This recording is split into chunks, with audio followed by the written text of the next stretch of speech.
Salam alaikum. Donc après les deux cours, les comptes et groupes locaux qu'on a vus dans les deux vidéos, nous allons faire une petite évaluation qui va vous permettre de revoir les notions et de consolider vos connaissances. Alors, donc c'est un ensemble de questions. Voilà, donc je vous suggère de faire pause sur les questions, d'essayer de répondre aux questions avant de voir la solution. Donc voilà les questions, première, deuxième.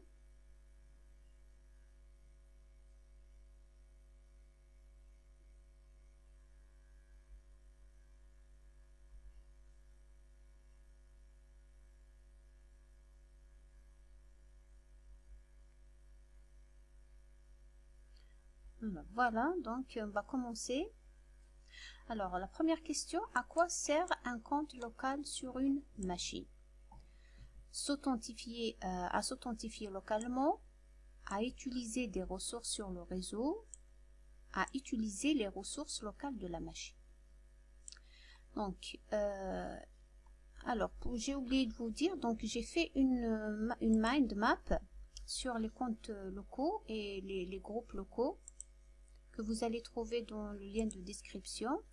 Donc cette map, c'est un résumé du cours, de tout le cours.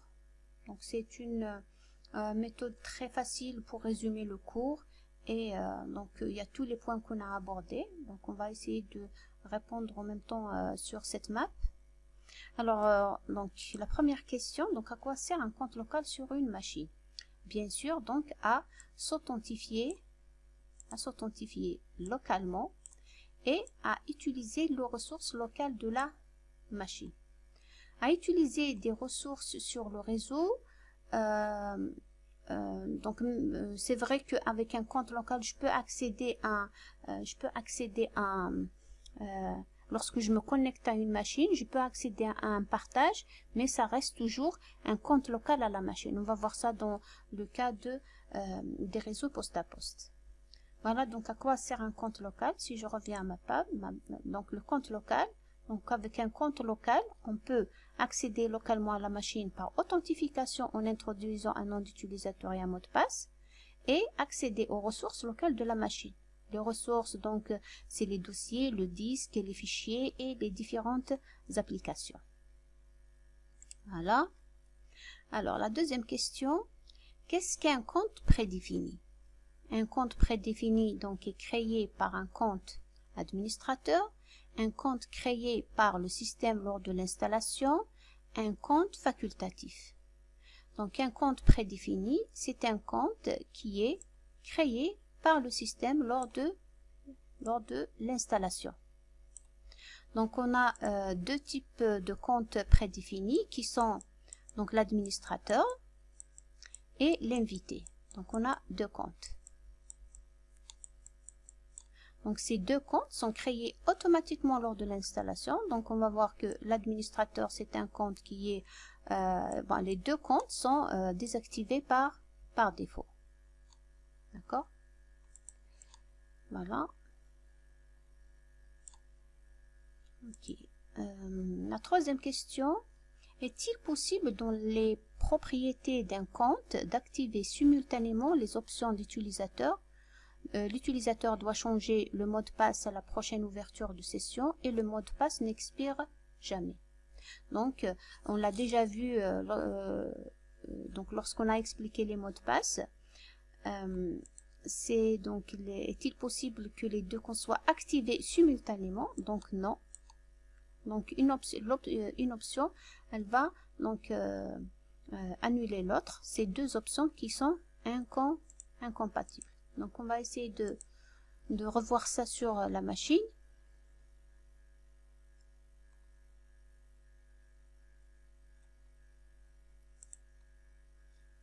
Alors donc on va Omar c'est un administrateur.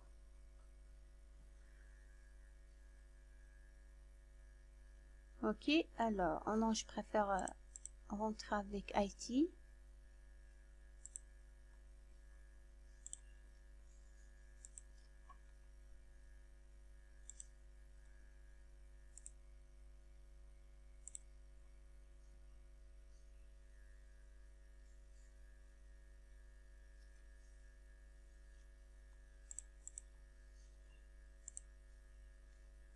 Voilà, donc on va utiliser l'un des outils pour aller rapidement, donc directement dans la console gestion utilisateur et groupe, donc utilisateur.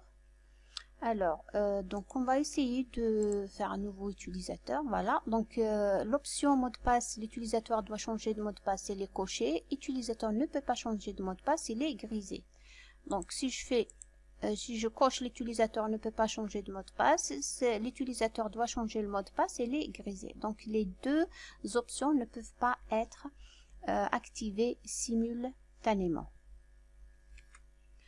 Ok, donc on a répondu à la troisième question. La quatrième, l'administrateur peut-il être renommé ou supprimé? Donc l'administrateur, il peut être renommé, mais il ne peut pas être supprimé. Donc la même chose pour l'invité ici. L'invité peut être renommé, mais il ne peut pas être supprimé. Alors voyons ça sur sur la machine. L'administrateur, donc on va essayer de supprimer l'administrateur. Bouton de droite, supprimer. Donc c'est un message, un avertissement. Voulez-vous vraiment supprimer l'utilisateur? Oui. Voilà, donc vous avez un message d'erreur. Donc l'erreur suivante s'est produite lors de la tentative de suppression de l'utilisateur administrateur. Impossible d'accomplir cette action sur des comptes prédéfinis. La même chose pour l'invité. Donc supprimer, oui. Donc impossible d'accomplir cette action sur des comptes prédéfinis. Voilà. Mais ils peuvent être renommés. Ok, donc l'invité par exemple. Ok, donc on va l'appeler propriété invité. Donc c'est le nom complet qu'on va modifier, ou encore carrément bouton de droite. Alors ici renommer, voilà, renommer. Donc on va faire guest. Voilà, donc il peut être renommé. Ok. La même chose pour l'administrateur. Alors, la sixième question. Les utilisateurs sont identifiés par un SID, System Security Identifier, un nom ou les deux. Donc, c'est un utilisateur, il est identifié, revoyons un peu, donc un compte local. Elle est identifiée par un site, Security Account Manager, un identificateur de sécurité, et un nom d'utilisateur. Donc on a vu que le site, il est unique dans la machine. Donc chaque objet, il est identifié par un site, il est unique dans la machine. Il est attribué automatiquement par le système à la création du compte. Voici un exemple. On a vu que toute cette partie ne change pas pour les objets de la machine, mais plutôt donc le dernier, c'est un numéro, donc c'est un identificateur aléatoire qui identifie, qui change entre les objets. Ne change jamais au cours de la vie d'un compte. Voilà alors le nom de l'utilisateur aussi, il est unique dans la machine. On ne peut pas avoir deux utilisateurs ayant le même nom. Donc le site et le nom sont des identificateurs d'un utilisateur.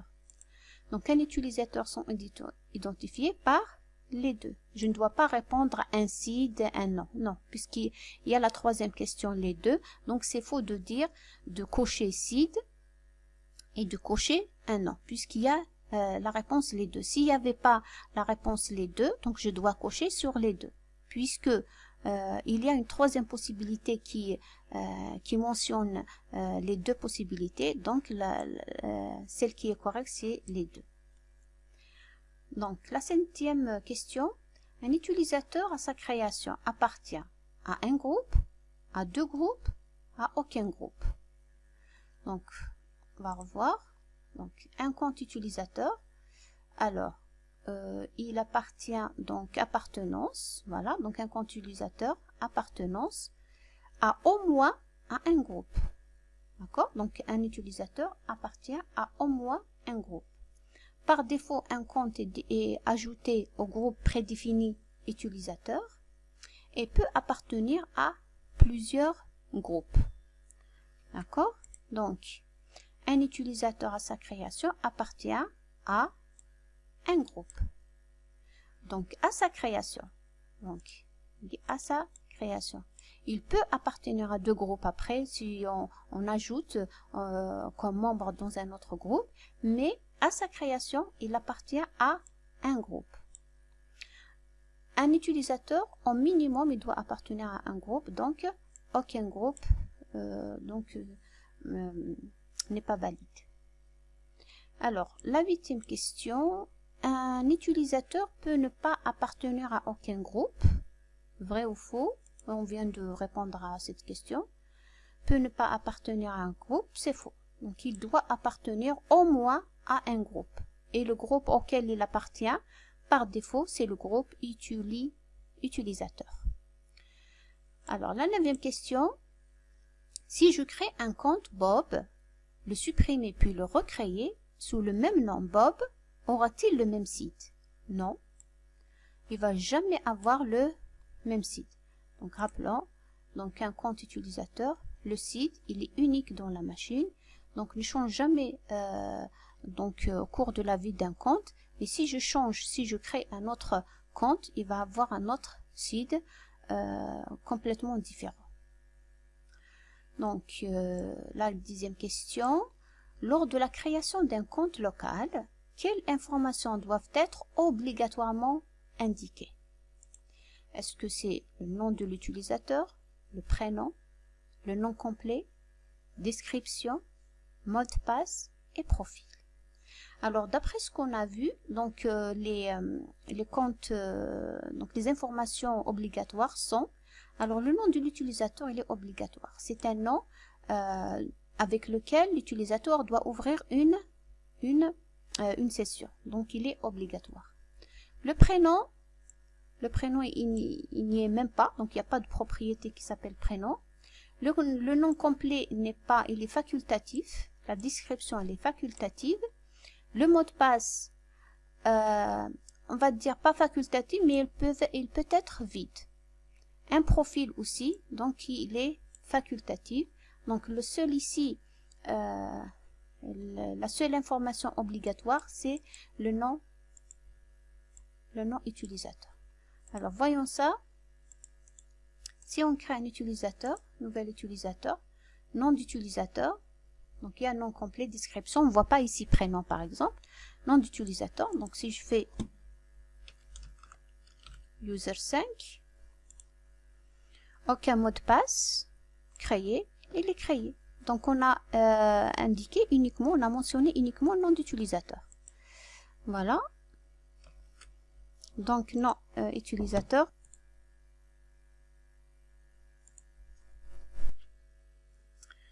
Ok. Alors pour la 11e question, soit les groupes suivants présents sur la machine PC Finance. Alors sur PC Finance, on a deux groupes, administrateur et utilisateur. Dans administrateur, nous avons le compte administrateur et le compte Brahim. Dans utilisateur, nous avons en plus de l'invité, nous avons l'utilisateur Zohra. Alors la question qui concerne Zohra, que peut faire l'utilisateur Zohra sur la machine?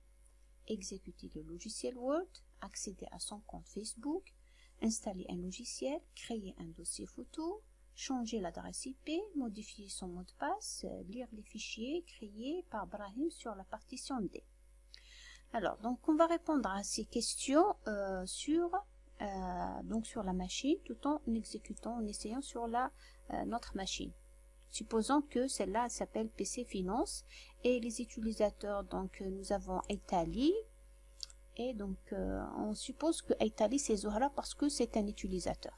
D'accord? Donc, alors la première, qu'est-ce qu'on nous demande? Accéder, exécuter le logiciel Word. Alors on n'a pas ici Word, mais donc il y a normalement Notepad installé. Donc rechercher Notepad, voilà, donc ok. Voilà, donc Notepad exécuté. Donc Zohra peut exécuter un logiciel. Ok, donc là, la première, c'est bon. Exécuter un logiciel. Accéder à son compte Facebook, c'est-à-dire utiliser Internet ou navigateur Internet et accéder au logiciel qu'on veut. Ok, alors, donc Internet Explorer, par exemple. Donc, on va faire Facebook.com. Ok, voilà, donc elle peut accéder à Facebook, à Internet. Donc Google par exemple. Ok, voilà, donc c'est possible qu'elle utilise Internet pour naviguer sur Internet. Donc accéder à son compte Facebook, installer un logiciel. Alors on revient toujours à notre machine, je ferme ça. Installer un logiciel. Par exemple, si je veux installer Firefox, voilà, qui est sur le bureau, je double-clique. Oh non, donc là, c'est pas un Firefox, c'est pas l'installable. Donc, pour installer un logiciel, donc on va essayer de prendre un logiciel. Alors, réseau, donc voilà, j'ai créé un dossier host qui est un lien entre la machine réelle et la machine virtuelle.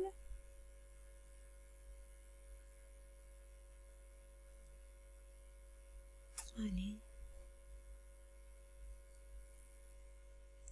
Ok, voilà. Shared folder, c'est un logiciel qui est... Alors, donc là, c'est la liste des logiciels. Par exemple, on va prendre Skype. C'est juste un exemple. Bouton de droite. Au Putty. Pourquoi ça tarde comme ça? Alors, copier. On va le copier par exemple sur le D. Bon, sur le E. Ou sur le bureau carrément. Donc, on va le copier sur le coller. Voilà. Donc, on va essayer d'installer. Donc, c'est un fichier exécutable. On va essayer de l'installer. Voilà. Donc, en essayant de l'installer, il me demande le mot de passe de IT qui est administrateur. Donc, Zohra ne peut pas installer sur un logiciel sur sa machine. Alors, donc elle ne peut pas installer un logiciel. Créer un dossier photo. Donc, alors, créer un dossier photo. Alors, d'abord, donc, elle peut le créer sur le bureau, par exemple. Alors, sur le bureau, ça veut dire qu'elle va photo. Voilà, donc elle est en train de créer sur son profil. Donc, le bureau, il fait partie de son profil. Si je double-clique sur, voilà, sur dossier, donc on va voir, plutôt sur bureau, nous allons voir photo. Voilà. Alors, est-ce qu'elle peut le créer sur l'une des partitions, par exemple le C, nouveau, dossier, photo, hop, donc c'est possible. Elle peut aussi le créer sur le C, nouveau, dossier, photo, ok, donc les disques, donc elle peut créer des fichiers, des dossiers sur les partitions, bien sûr sur son profil, etc. Donc, créer un dossier photo ou créer n'importe quel dossier ou n'importe quel fichier. On va voir maintenant changer l'adresse IP. Ok. Alors, pour changer l'adresse IP, bouton de droite sur ouvrir un centre réseau de partage. Donc, modifier les paramètres réseau. Voilà, bouton de droite, propriété. Ok. Hop. Donc, c'est pas possible de modifier l'adresse IP. Il me demande le mot de passe de l'administrateur. Parce que c'est une action qui va toucher les autres utilisateurs. Donc, un utilisateur standard peut exécuter uniquement les actions qui n'ont pas d'incidence sur les autres utilisateurs. Et changer l'adresse IP, elle a une incidence sur les autres utilisateurs, donc elle n'est pas permise. Donc, changer l'adresse IP, c'est pas possible. Modifier son mot de passe. OK. Revenons toujours. Alors, pour modifier le mot de passe, donc on doit accéder à une console de gestion utilisateur et groupe. Donc, de plusieurs manières. Donc, comme on a vu, donc ce PC par exemple géré. Voilà, donc je ne peux pas accéder parce qu'il me demande le nom d'utilisateur de l'administrateur et son mot de passe.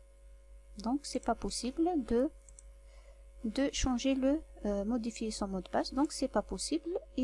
S'il veut changer son mot de passe, il va demander à l'administrateur de lui changer le mot de passe ou à l'administrateur de la machine.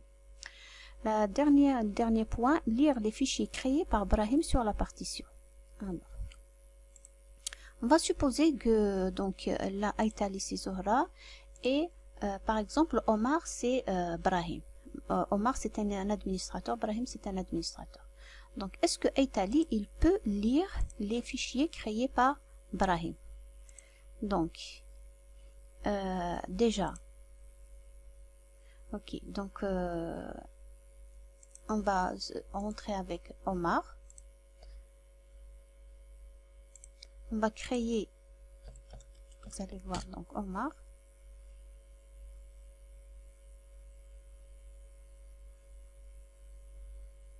Ok, donc on va créer un fichier texte ici, donc secret par exemple.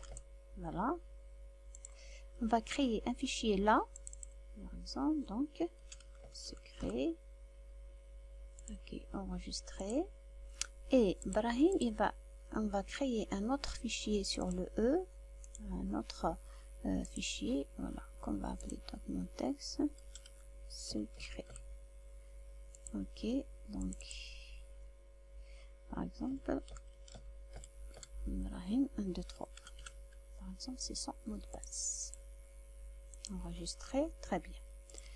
Alors, on sort.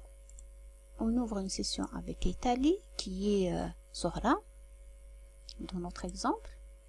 Alors, donc Zohra, est-ce qu'elle peut accéder au fichier de Brahim? Il y a, donc on a vu que Brahim, il a créé deux fichiers. Un fichier sur le E, donc c'est secret. Est-ce que Zohra, elle peut accéder à ce fichier qui est donc créé sur une partition? Je double-clique. Brahim, donc elle peut même le modifier, ferme, enregistrer. Donc, même si ce secret c'est pas Brahim, c'est pas Zohra qui l'a créé, elle peut le consulter. On va voir après dans les prochains cours les permissions. Donc, vous allez voir que dans propriété sécurité, parce que on est dans la même machine, donc les autorisations locales sur le fichier. Donc on remarque que l'utilisateur authentifié ici, il a donc modification, donc la permission modification. Donc on va voir ça lorsque on va travailler sur les permissions NTFS. Alors par contre, est-ce que Zohra, elle peut accéder aux fichiers de Brahim qui sont créés dans son profil? Donc par exemple ce PC, si je rentre, les profils ils sont créés dans utilisateur. Donc Omar, donc voilà, je double-clique sur Omar. On peut pas accéder au compte. Voilà, donc si je continue, il me demande toujours l'administrateur. Voilà. Donc lire les fichiers de créer Brahim sur la partition D. Oui, il peut. Donc Zohra peut lire les fichiers, mais elle ne peut pas lire les fichiers créés dans son profil.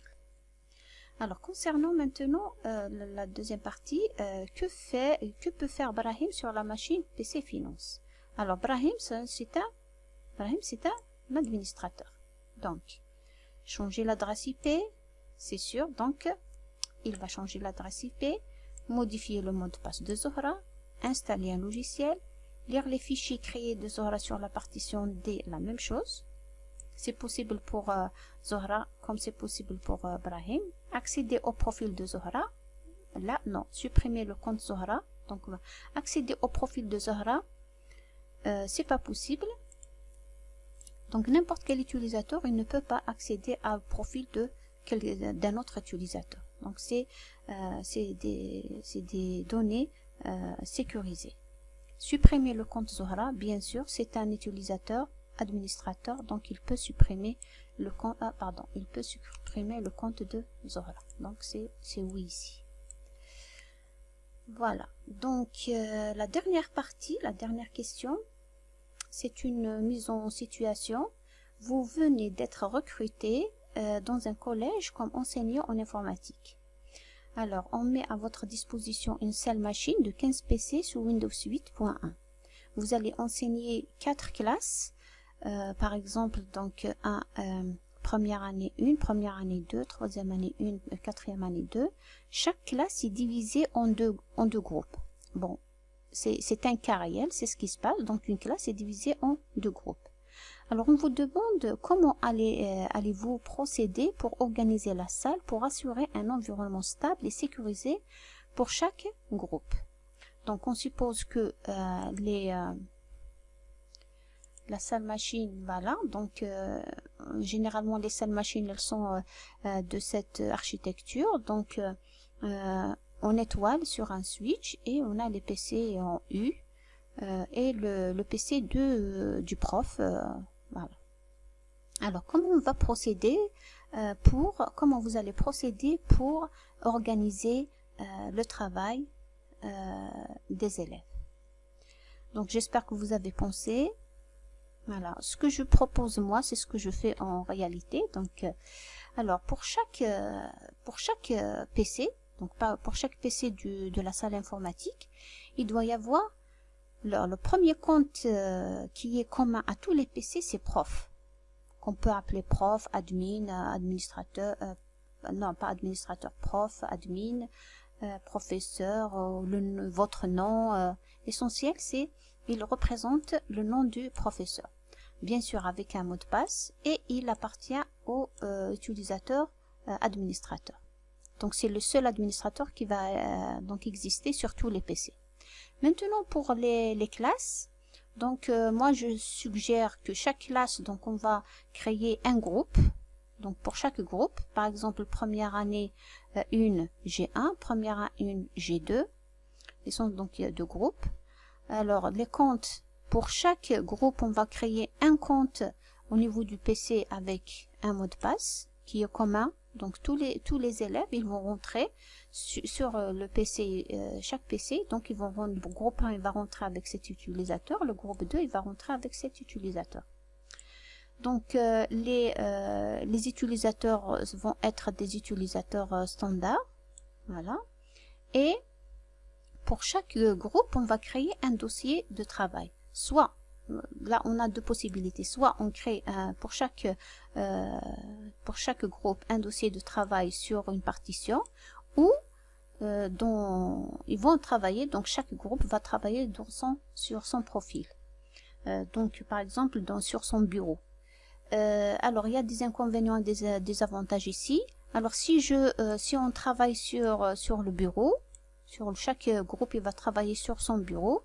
Donc là, lorsqu'on travaille sur le bureau, ça veut dire qu'on travaille sur le C. Donc on risque si toutes les sections vont travailler sur le C, donc le C peut être plein au bout du premier mois ou deuxième mois, ça dépend de la charge de travail.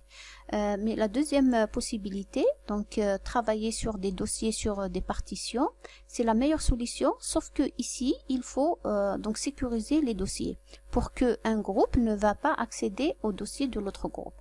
C'est ce qu'on va faire dans les prochaines, lorsqu'on va parler des autorisations, des permissions NTFS. Voilà donc ma proposition pour organiser un peu la salle informatique. Donc j'espère qu'avec ces questions, donc on a fait le tour d'horizon de tout ce qu'on a fait pour les comptes locaux et les comptes les groupes. Donc sur la mind map, donc vous avez pratiquement donc le résumé des comptes locaux et et des groupes que vous allez trouver donc en bas de description. Voilà, donc sur ce, donc je vous dis merci et à la prochaine, Inch'Allah.